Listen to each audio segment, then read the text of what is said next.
Okay, hi everybody.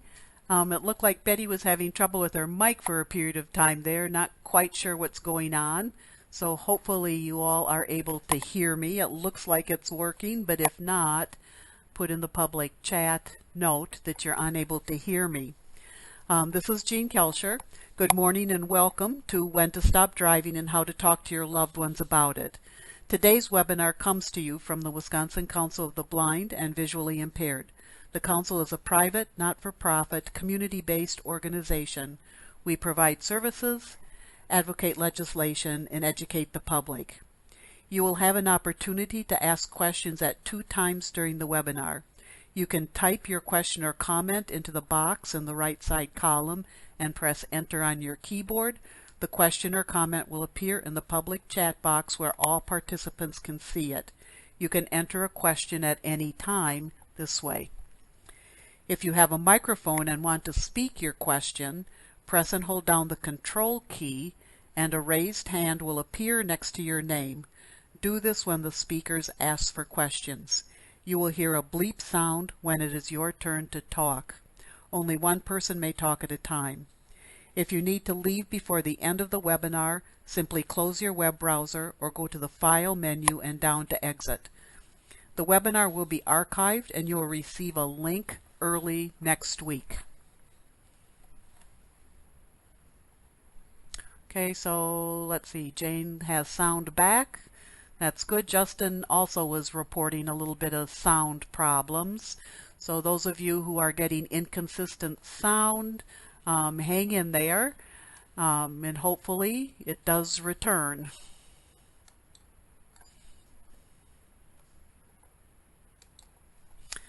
Okay, today's speakers are Steve Pazinski and Jim Kubik. Steve is with the Department of Motor Vehicles Medical Review team, and he's a supervisor of that team. Jim is a supervisor for the American Automobile Association of Wisconsin's driver training. So I'm going to go ahead and turn the mic over to Steve, who's going to get us started today. Okay, good morning. Thank you, Jean. Good morning, everyone. I hope everybody can hear me okay. Looks like the sound is good. So I'd like to start off with, yes, my name is Steve Pazinski. I work as a supervisor in the Medical Review and Fitness Unit at the DMV. I've been there roughly for 4 years. The Medical Review Unit, what we do is we try to help folks keep their license depending on what kind of medical condition they may have. Now here, speaking about vision, our vision standards, they're pretty clear cut. If somebody has or wants an unrestricted license, they should have a 20/40 vision and 70-degree of field of vision. And that's the basics. Now I'm just talking about Class D here. We have a whole other bunch of information for your CDL drivers, school bus drivers, passenger bus drivers, and so on. A restricted license, we need 20/100 or better in at least one eye, and 20-degree field of vision from center of at least one eye. What to expect when you go to the DMV. So when you're at the DMV, they'll screen your vision. If the vision is less than 20/40 in each eye, or there's less than 70-degree field of vision, then we have a couple things that happen. The examiner at the station then will give the driver what's called a 30/30V. It's a form that the driver then can take to their vision specialist and have it filled out. Depending on the recommendation of the vision specialist, then they will send the form in to us or bring it back into the station, and the examiner will decide, the medical review unit will decide what if we can license the driver or not. In some cases, depending on how bad the vision is, then we will require a driving skills test, and in most cases then we will end up restricting the license. So what kind of restrictions do we have? Well, we can have, at the very minimum, corrective lenses. So that is something that a vision specialist or a doctor can recommend, and we will put that restriction on the license. We also have, in many cases, daytime driving only. And we know there's lots of folks that self-restrict on this because they know that they just can't see well enough at night, and that's a great thing. But also, vision specialists will put that on that 30/30V, and then we will add that on, and that'll be added to the license. In some cases, we have outside mirrors, so folks need to be able to see a little bit better. The outside mirrors need to be bigger, or for sure have them. In most cases now, well, cars have outside mirrors on both sides, so that's not that much of an issue. We can also do what's called limited area tests. So if there's an issue with vision, and it may be pretty bad to where the driver should not be on the highways going 55 or over, we can also have an examiner go out to the driver's home. And if the driver just wants to go down to the local Walgreens or the Piggly Wiggly or whatever the case may be, then the examiner will take them around on certain routes. And if they're okay to drive, then the license will be restricted. The license may say restricted to a mile radius, 5-mile radius, or just to and from certain areas. But this is one of those ways that we can actually help folks stay behind the wheel and not just take the license away. We have there's many progressive conditions out there. One of them, or some of them, being macular degeneration, glaucoma, cataracts. These type of conditions, once we have them in our hand on this medical form, this 30/30V, we can put folks on what we call a follow-up. So in some cases, they're just starting to lose vision, so it's not as critical. We may have them restricted to a certain radius or something like that. So we're going to follow up. It could be 12 months. It could be 6 months. We're going to send a letter out to the driver saying, well, it's come up to the 6-month follow-up time now. Please have the same form filled out by your vision specialist and send it back, bring it back to us. If everything seems to be the same, then we're going to leave it at the 6-month follow-up. Because it's a progressive condition, again, in most cases, it's just going to get worse, then we're going to continue on a follow-up. Very rare cases, unless somebody has, for example, LASIK surgery and everything gets corrected, then of course we're going to take them off a follow-up and it's all done. So as these diseases progress and get worse, then the follow-up periods might shorten up. It might be from 6 to 3 months and 2 months and so on. Now let's talk about, so who can report a concern from a driver? Certainly a vision specialist is number one, or a doctor. Any physician, any APNP licensed physician also can send in a vision form. This is the 30/30V. They can also send in the MV3141, and this is all on our website, so no need to run around and jot it down right now. But and also the general public. Now the general public can fill out this MV3141, but we need 2 people to fill it out. We can't just have one, and we cannot have an anonymous form. And this is for vision, this is for any other kind of medical condition. So it could be somebody that's showing signs of Alzheimer's or any cognitive disabilities, so it's the same. So how does this work then? So when a form is sent in to us, whether it's vision or not, it ends up being the same. What we do is we send the driver then a medical form, or again a vision form, to be filled out by the vision specialist or their doctor to let us know that you are a safe driver or not, that you are medically safe to drive. Again, depending on the situation, then we may require testing, a knowledge and science test. We may require a driving test. So that is how this report from this concerned citizen would work. We get the information, we send out to the driver and say, we've heard that you may not be safe to drive and we need to follow up on you and go through that process. So the final process then is the medical review unit then will write to the driver and ask for a specialist to fill out the form. Depending on how much the disease has progressed, the license could be canceled, and or the follow-up can be shortened up. I believe that's the end. I can't see the bottom of the slide there, but yeah, okay.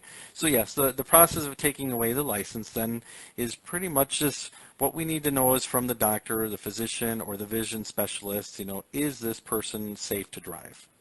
If they are safe to drive, then we'll do that follow-up.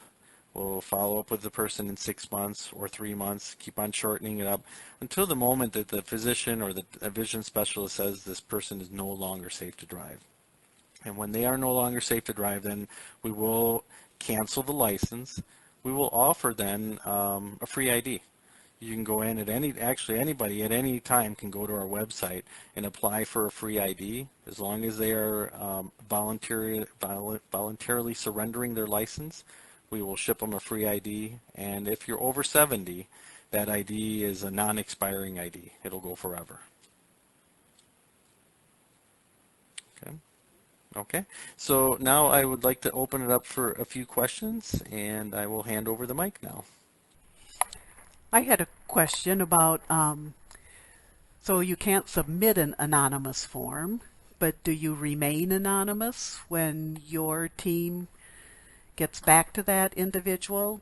And then what sort of evidence or observations are you looking for from that person who's going to report somebody? Well, Gene, that's a great question. Yes, in any case, whether it's vision or not, the person that is submitting this MV 3141 to report a driver and the second person signing it, the other witness, they can remain not anonymous. We have the form, a confidentiality form that they can fill out. So we need this MV 3141 along with the confidentiality form, which is all on our website on a page that we have. And we will keep it anonymous. What we do is we send then to the doctor or the vision specialist a letter saying, to the driver, saying that we've received information that you may be unsafe to drive for these reasons. The name is left out, the source is all left out, so it's all confidential. Now, what type of evidence or what observations? Well, we need observations.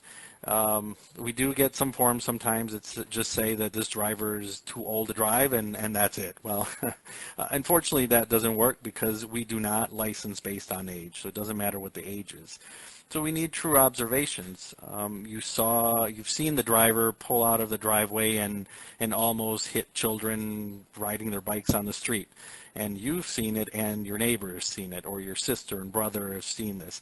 And not necessarily just that instance, but it could be many instances where, so the second person signing off says, yep, I've seen mom or I've seen dad practically hit somebody because their vision is just low. Now I'll hand over the mic again. If anybody else has any other questions, I think I have a few more minutes here. Well, we don't see any questions coming in, so hopefully those of you who have questions are able to get in. It always makes me a little nervous when there's no questions as to whether or not people are getting the message, but or hearing okay, not understanding, but just hearing everything okay. So since we don't see any other questions coming in, there will be time at the end after Jim's finished. So if you think of any questions at that time, you certainly can ask them of Steve. He will be here throughout the webinar. But otherwise, at this time, I will go ahead and turn it over to Jim Kubik. Thank you, Gene. And thank you, Steve. I know I learned a lot. That process can be a little bit obscure and finding the information on how that is supposed to work. So my name is Jim Kubek. I am a supervisor for AAA driver training. I have been with AAA driver training for 8 years. My current position has me as a manager of several locations and a number of different instructors. I'm also an instructor. So I teach teenagers. I teach adults who maybe are just getting a driver's license, and I also do evaluations of adult drivers who have been medically referred and went through an occupational therapist program and need an on-the-road evaluation. I also currently sit on a national panel of physicians, gerontologists, driving instructors, occupational therapists who are trying to develop standards and best practices for how to evaluate senior drivers. So a little bit of terminology. You'll hear me talk about senior drivers, mature operators, roadwise drivers, we sometimes call it, because that's the name of some of AAA's programs. So AAA has been in the job of traffic safety since its inception. That's why it was developed. As far as working with senior drivers, AAA does have some lobbying efforts trying to promote senior drivers as our populations age, trying to help them out in terms of dealing with font sizes on signs, and works with car manufacturers to try to develop technology and things that are more friendly to the senior driver. So basically we want to have drivers be safer for longer, but we also want to help drivers make a comfortable transition from someone who is driving to someone who is retired from driving. What we don't want is to have the MV 4131 form filed on you and for you to get put into that process, because that definitely makes it a little more stressful for everybody. So let's start with a little quick quiz. I'll both question and answer these. So true or false, the number of senior drivers is expected to stay about the same over the next 20 years. That is false. People are living longer, people are staying healthier for longer, so we are seeing an increase in the age of the driving population. Number two, true or false, senior drivers are dangerous drivers. In spite of the reputations, that is not true. They're actually underrepresented in at-fault crashes. You have to be well into your 70s before a senior driver will equal the risk of a teenage male, for example, who are the highest risk for having a crash. Number three, senior drivers experience different types of crashes than younger drivers. That is true. Senior drivers do not have crashes based on speed. They do not tend to drive impaired by alcohol and other illegal substances, and they have fewer crashes because they are distracted. Senior drivers do fail to yield the right of way. They have associated medical issues that may contribute to a crash. They tend to confuse the brake pedal and the accelerator sometimes. So I'm going to introduce the 5 riskiest situations in driving for mature operators. These are going to become important later. So left turn across traffic, entering a road at a stop sign where the road they're entering does not have a stop sign, a right turn with a yield sign. If you think of roundabouts, that's a situation there. Making a lane change, and a merge. So those are the top 5 riskiest scenarios. Another quiz question, all seniors' driving skills begin to deteriorate at the same age. No, they do not. That's why evidence does not support, although a lot of people think it's intuitive, evidence does not support age-based additional testing. So if we look at trials of we need to start testing people as soon as they hit 65, periodically testing them, that has no impact on driver safety whatsoever. So that does not work. One of our driving instructors' grandfather surrendered his keys on his 100th birthday. And the instructor said, you know what, he really didn't have to do it. He was still driving just fine.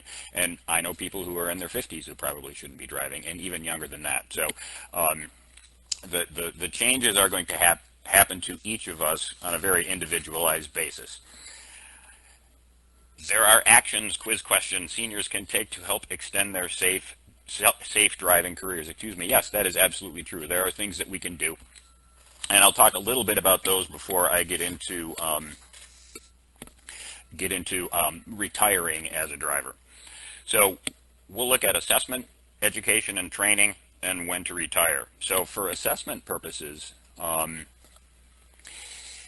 AAA does have some resources, and we'll get the webpage up later, or the link to the webpage.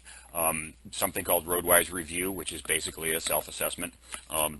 CarFit is a very good way to become assessed. That's this cooperative program between occupational therapists and AARP and AAA, where you're going to go get one-on-one help with making your car fit you and any adjustments that you can make that might help you be a little bit safer driver.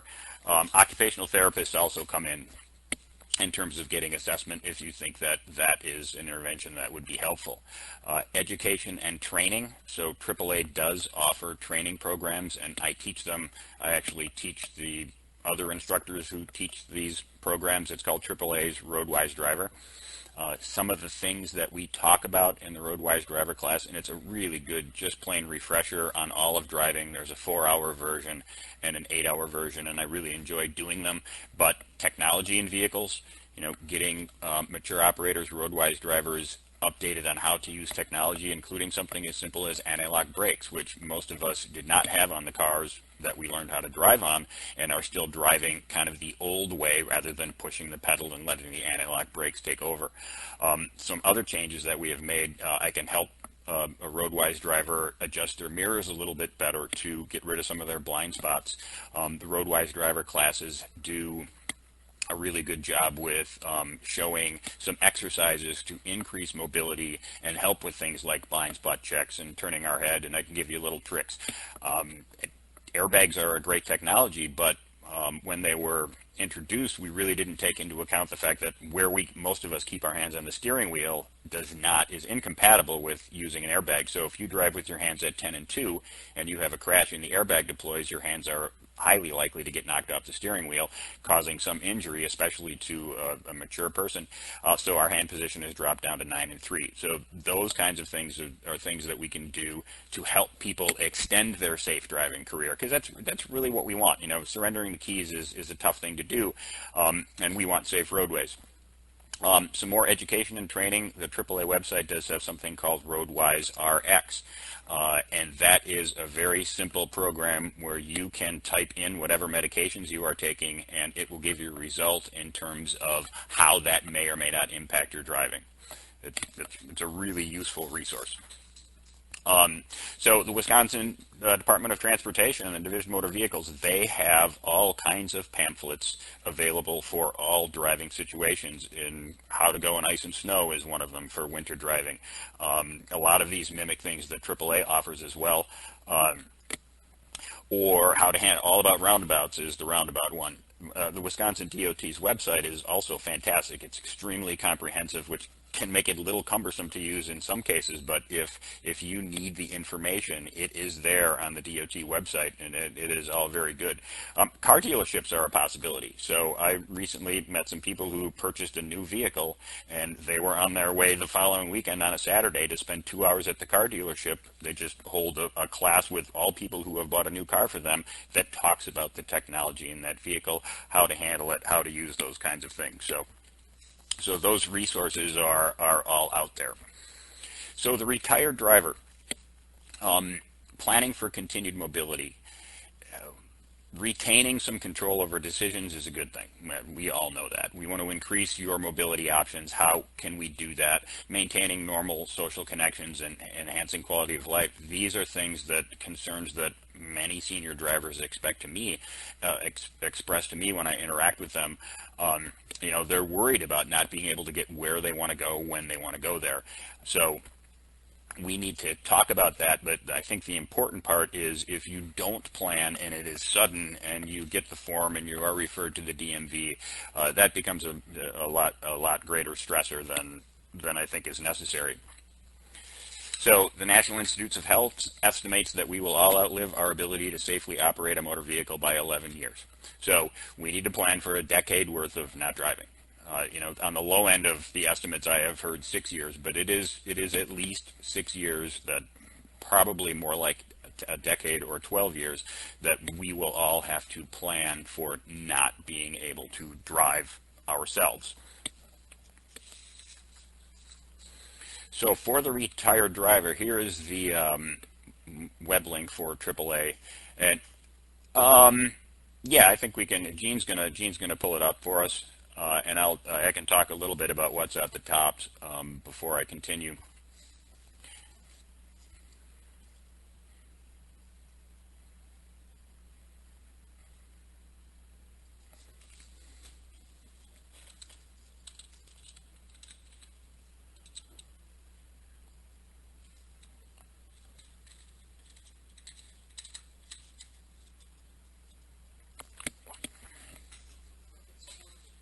It's thinking about it.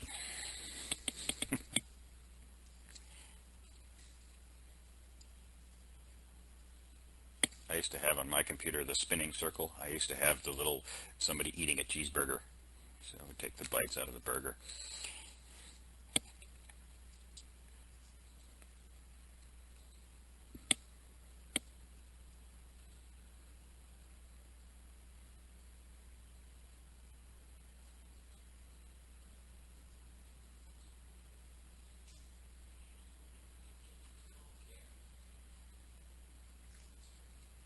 We can continue without it.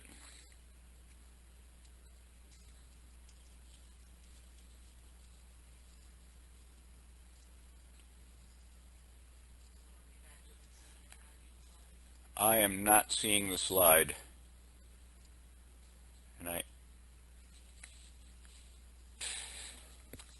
So basically across the top of AAA's website, you're going to see various categories, and I'll talk about each one of them. So evaluate your driving ability. There's a self-rating tool that you can use to double check yourself. You could have a professional assessment. So as part of the panel that I'm doing for the AAA Foundation, one of the things that we came up with is how I actually would do an assessment if you came to me. Many of the assessments that I have who just call me and set one up and are not referred by occupational therapists, usually it's a family thing. So the children bring the parent and then we have a discussion and then I take out an evaluation. What I will do is I will, prior to the drive, develop a very specific route that exposes you to all 5 of those risky scenarios twice. And I've gotten pretty good at being able to do that, because then I can watch you and have you repeat things in all of those places. And that's what I do. And then when we come back, I typically have the conversation with the whole family. I think there are other driving schools that do this same kind of a thing, although I don't have any specifics on that. I really kind of only know what we do.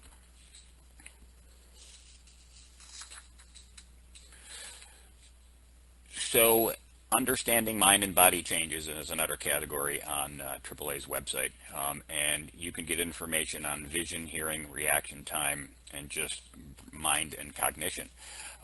I think these resources are very good to help either a family member or a spouse or whomever start to look at and evaluate for themselves and try to decide when they need to have the conversation with the mature operator about possibly surrendering the keys. So vision, for example, nighttime driving, that's a very common self-restriction for all mature operators. They just do not like to drive at night anymore, and so they choose to not drive during the hours of dusk and later. If you see a driver of any age, but particular a senior driver who you think may have tunnel vision, so they're surprised a lot by especially small things like pedestrians and motorcycles and bicyclists and people that we consider vulnerable users, if they're not seeing signs very well, those are some red flags and some warning signs. In terms of hearing, if the person you are driving with is not hearing emergency vehicles or horns as they are approaching, that is a warning sign for someone who may need to surrender the keys. Reaction time, again, the surprise is it may be that the reflexes are still pretty good, but they're not seeing as broad, as wide a picture as they typically would see, so they're not seeing those things as quickly. Mind and cognition. All of us experience, we lose names of people and we lose words in certain conversations and things like that. I mean, and that's just the reality of things. So, mature operators who are starting to see those kinds of declines tend to confuse the accelerator and the brake. It's very common for someone who is not seeing what they think they have always seen before to start to use their left foot on the brake and ride the brake with their left foot to improve their reaction time while they're using the accelerator. And that is a great contributor to the people who actually confuse those two things and push with the wrong foot in the wrong situation and end up in the lobby of Walgreens.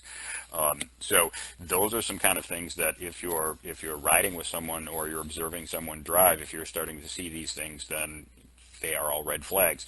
If you are being pulled over by the police as a mature operator and they're having conversations with you, if there is damage on your vehicle that you can't explain, that is a red flag, a warning sign for people to start taking a look at whether or not they should be driving.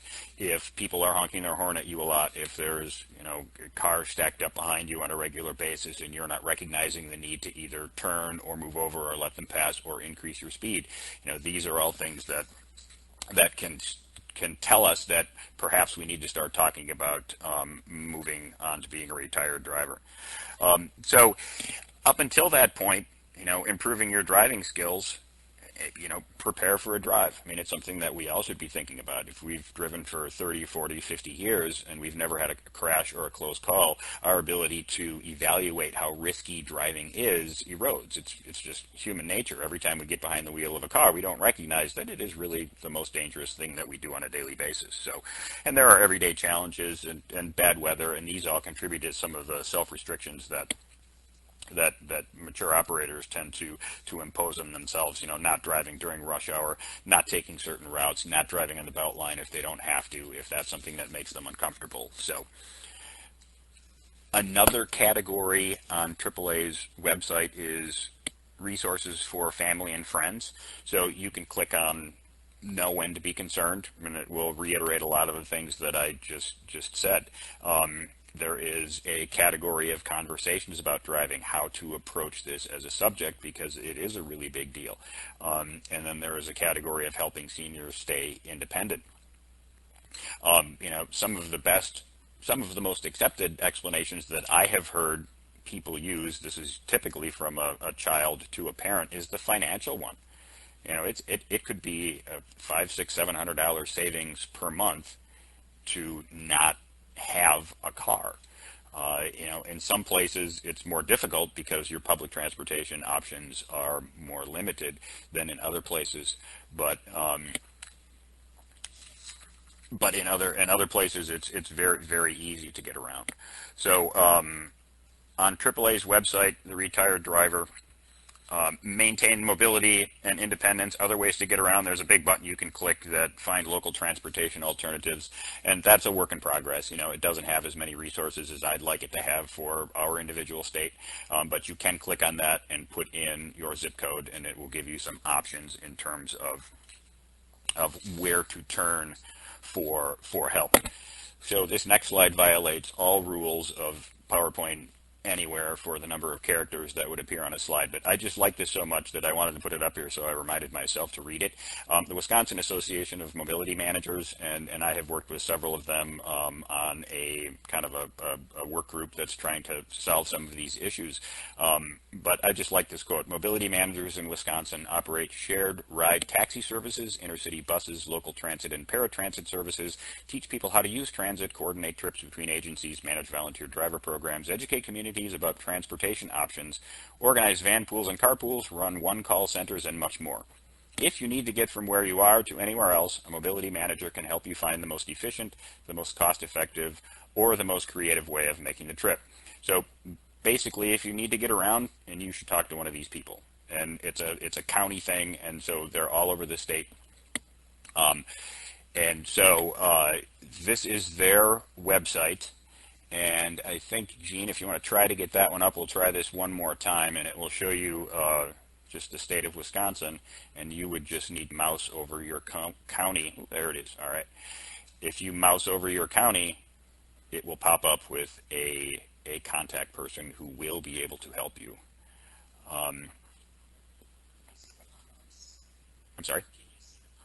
I can't see the pop-up because it's, if you could scroll down to show me the, maybe I can scroll down. Wow, I can scroll down. Okay. So, yeah, if I scroll over the counties, it shows the pop-ups. It doesn't show you guys, it just shows me. So individually, I suppose, when people who are on the other end scroll over your county, and it will give you a pop-up. So that part is working on the website.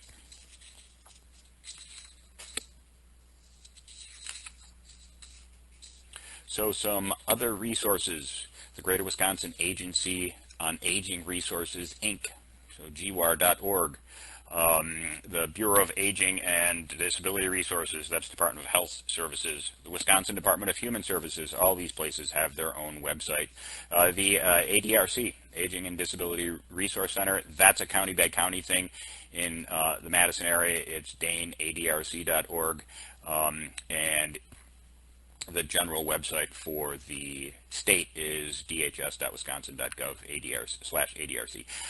So the ADRC has the RSVP program, as do many other counties in this state, the driver escort service. So that is a free ride service. They accept donations, but not payment. And they use senior volunteers to actually make that happen. One of my favorite programs is the Bus Buddy program. And I know AAA was a sponsor, and I hope they still are. If I find out they're not, I will try to fix that as best I can.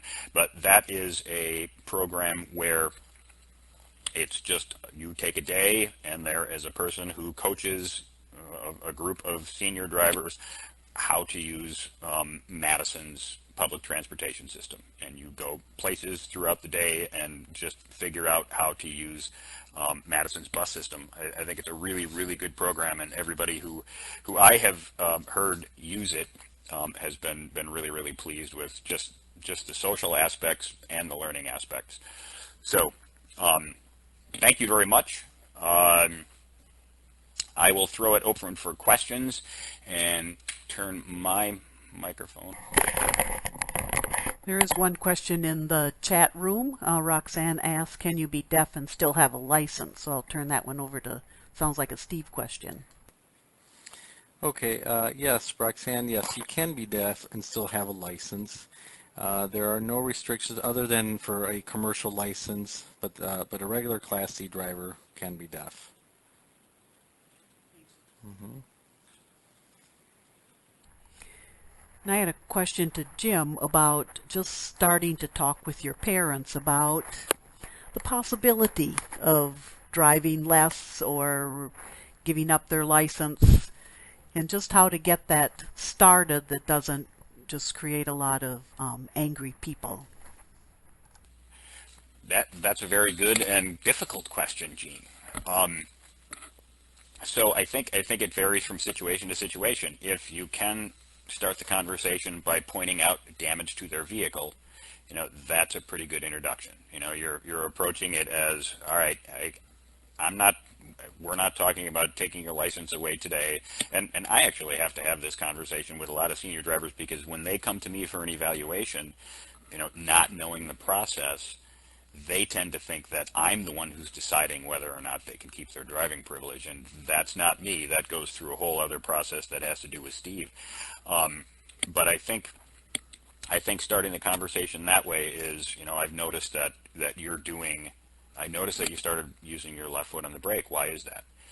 And then work from the answer. Well, because I'm not really trusting my reaction time. Then you can say, well, that is a warning sign, a red flag for the professionals who determine whether or not somebody should still be driving, or should they be thinking about turning the keys over.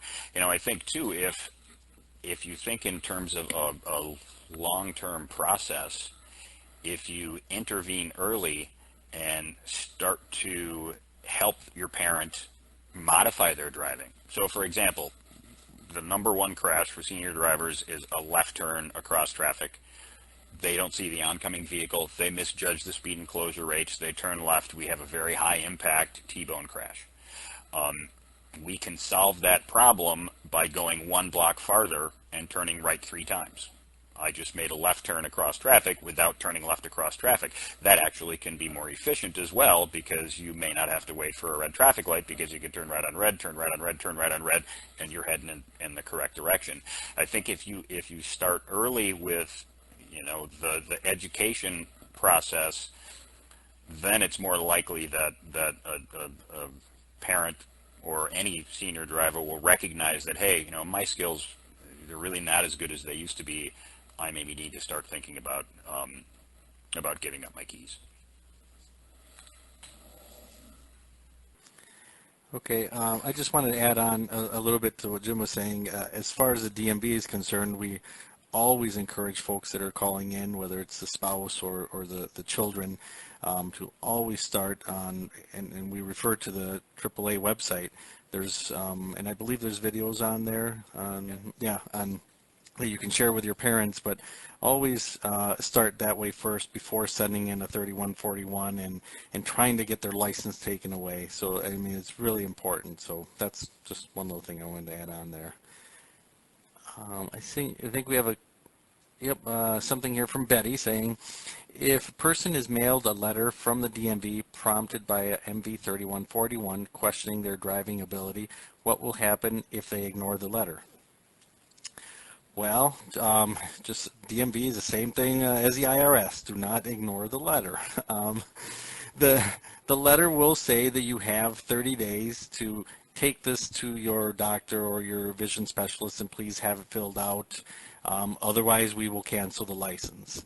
And there's really no wiggle room for that, because a 3141 is coming in and it's telling us that there is some really important, some concern.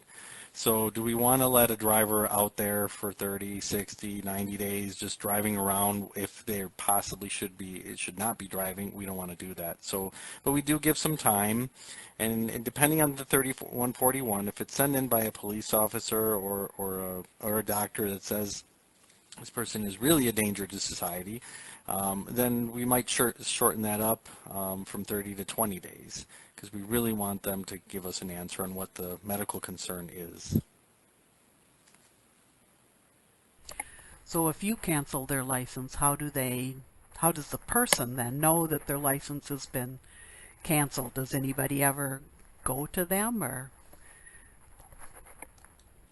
Okay. We always have to mail out a letter. It's a cancellation letter.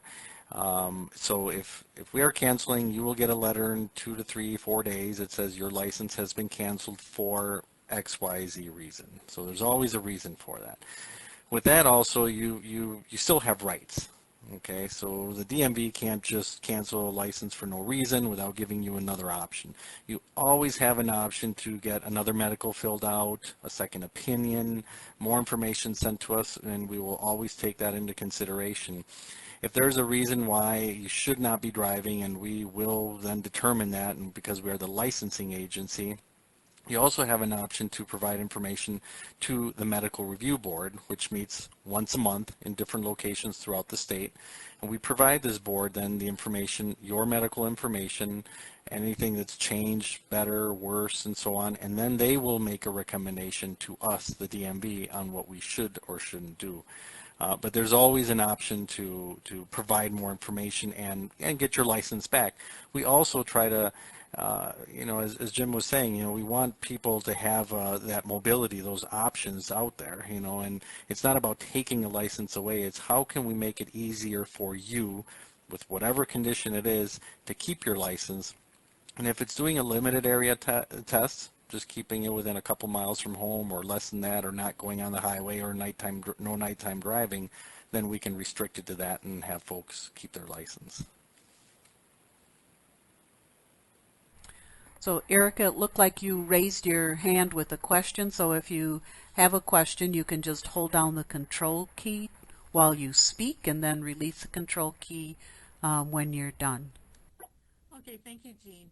I am wondering, with the new technology available on cars, if that can expand what a visually impaired driver can, the life of their driving life, is that what I want to say? Or if there is specific technology that people should look for to have on their car that could enable them to drive longer? That's a really good question, where the technology is going in terms of autonomous vehicles. And I do think, the ability for a vehicle to take someone with a vision impairment and actually drive the car safely for them in certain situations, that technology exists right now. Now, in terms of whether or not we will be able to apply that technology and change legal things in terms of what Steve does, that's something that the legislation has not caught up with the pace of the improvements in terms of technology. I think I think if someone is on the fringes of, on the upper or lower, depending on your point of view, end of the spectrum of, in terms of still being able to legally drive, but getting to that borderline where they would not be able to legally drive, if they were looking for a new vehicle, I certainly would consider one that does have collision avoidance and warnings for lane deviation, and even the ability of the vehicle to stop the car in term before you would have a crash, adaptive cruise control and things like that. You know, I think those would all be a really good idea. But as far as I understand it, you know, the laws have not changed in order to allow someone who is past that threshold to operate a vehicle, even though there is that technology available. Hi, Kathy. I don't have that number in front of me. The percentage, what percentage of car accidents are caused by older drivers? Yeah, I don't have the actual. If you go to NHTSA, I think Steve maybe just pulled it up. So let me take a look. A 34% increase. So there were almost 36 million licensed older drivers in 2012, which is a 34% increase from 1999. So that's going up. In 2012, more than 5,560 older adults were killed and more than 214,000 were injured in motor vehicle crashes. This amounts to 15 older adults killed and 586 injured in crashes on average every day. Yeah, so that's not a percentage, but it does seem to indicate that, you know, that's a lot of deaths that probably were preventable. I mean, if we look at that statistic, I do know is that more than 95% of all crashes are due to human error. So to me, that makes it preventable. So NHTSA, National Highway Transportation Safety Administration, has your answer for you. I don't have that figure in front of me, but their website is also very, very good if you want all crashes broken down by age and gender and causes of crashes and even what happened. You can have that. And, you know, with the advances in technology and how we're collecting information, we're getting better every day at determining the causes of crashes just based on the form that the police officer fills out after the crash. So that part's really cool. So we're getting a lot more information about that, but it does take a while usually to get a large enough sampling to make the data valuable. And Jean asked the question, how does a family access driving assessment for an older driver? So in Madison, you would call me at AAA driver training. Locally, it looks like we just lost some sound from somebody. Locally, if you're not from the Madison area, I would start with contacting a driving school. If that is not a possibility, I would look at occupational therapists, because they do clinical evaluations that are extremely good. I actually spent 4 hours doing one with a Meritor occupational therapist, so that I knew what was happening on her end before she referred people to me to do the actual on-road thing. You know, they're also very good at giving, you know, strategies for making modifications for any problems that they might see. So I think, starting there, AAA, a driving school. If you contact me and you're not from the Madison area, I have a pretty good network of people that I know in a lot of the major areas that I could refer you to someone who I consider to be a person who would do a good job at an evaluation.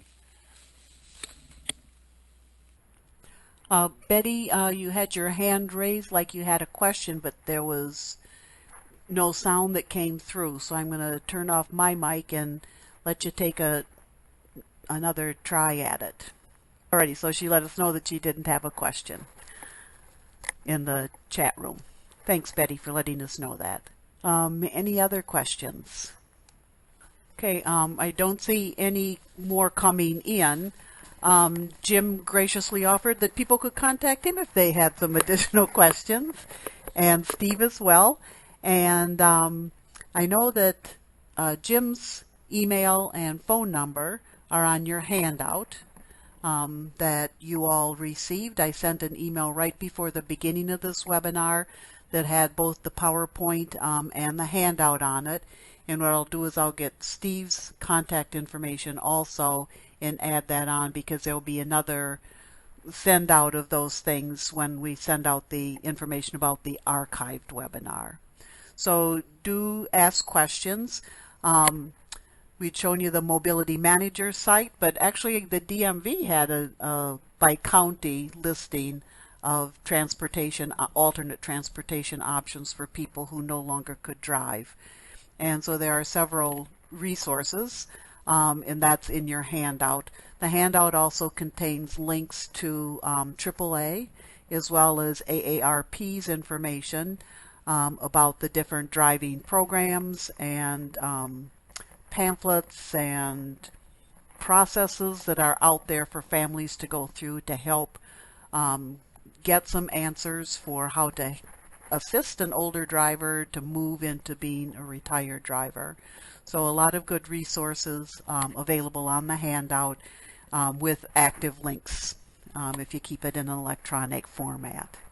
Okay, so no other questions, so I'm going to go ahead and close this out. So first of all, I'd like to thank our webinar sponsors, MG&E Foundation and Smith & Jesslin Accountants and Consultants have been our webinar sponsors this year, and we've been very grateful for their support. My thanks to Steve and Jim for providing us with lots of good information, and thank you for attending today's webinar. The link to the archive webinar will be emailed to you early next week. The link will be active through about November 1st, which is when our next webinar is. So the next one is Wednesday, November 2nd at 11. Its topic will be adaptive products for persons with low vision, and members of our staff will tell you about their favorite picks and how they use them. So more information about that webinar will be coming in October. We hope that you will be able to join us for that one. Another upcoming event of interest to some of you might be the Saving Sight Symposium, which will be on Thursday, October 27th. It's held at the Alliant Energy Center in Madison, and I know that that's a bit of a travel for some, but for others you may want to come. This is a program that is at no cost. It's a paired sponsorship between the Council and the UW Department of Ophthalmology and Visual Sciences. And it's half a day where the eye doctors and other providers give you the latest information about advances in treatments for macular degeneration, as well as current issues, tools, and solutions for those with vision loss. There will be a group of exhibitors who will display the latest adaptive aids, and the UW School of Nursing will provide age-related health screenings. So if you're interested in getting a brochure and have not gotten those brochures that went out a week or so ago, do call or email the Council or me personally if you'd like to receive a brochure, and we'll make sure and get one out to you. So the last thing is we're always interested in your feedback. So I'm just going to bring up the Survey Monkey. And just have to work on my spelling a little here.